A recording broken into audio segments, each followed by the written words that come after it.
তার আগে কি হয়েছে তাই বল। ইমাম সাহেব, ইমাম সাহেব, ইমাম সাহেব। আব্দুল ভাই, আব্দুল ভাই, আপনি গোবর চাচাকে বাঁচান। কিরে শাহেদ, তুই গফুর চাচার গলায় ছুরি ধরেছিস কা? নামা নামা ছুরি নামা। ভাই, ভাই, এই ছেলে আপনাদের ভাগের সব টাকা চুরি করতে চাইছিল।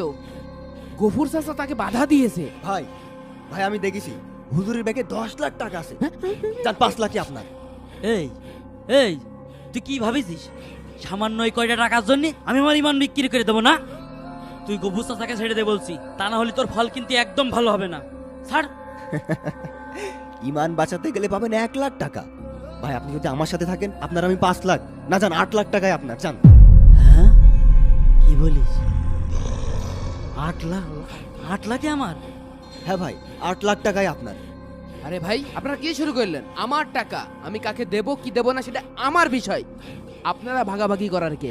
এই দেখেন, আমি কিন্তু গ্রামবাসীকে সব কথা বলে দেবো, আপনাদের দুইজনের সব কথা বলে দেবো কিন্তু।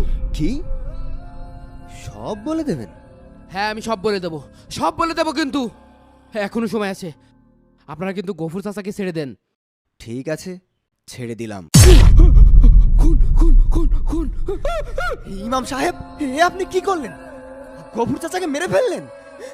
আব্দুল ভাই, আব্দুল ভাই গ্রামবাসীকে খবর দাও, ইমাম সাহেব, ইমাম সাহেব গফুর চাচাকে মেরে ফেলেছে। আরে আরে সহজ সরল মানুষটারে ইমাম সাহেব এইভাবে মেরে ফেললো। আব্দুল ভাই যাও খবর দাও গ্রামবাসী। আব্দুল ভাই যাও গ্রামবাসীকে খবর দাও। ইমাম সাহেব টাকা না দিয়ে পালিয়ে যাওয়ার সময় গফুর চাচা বাধা দিলে ইমাম সাহেব তাকে নির্মম ভাবে হত্যা করে। যাও। এই ছেলে, এই ছেলে, তুমি সব কি উল্টোপাল্টা কথা বলছো? এখনো তো কিছুই বলিনি, এখন তো গ্রামবাসীকে বলবো। আর এই গ্রামবাসী সম্পর্কে আপনার তো ধারণা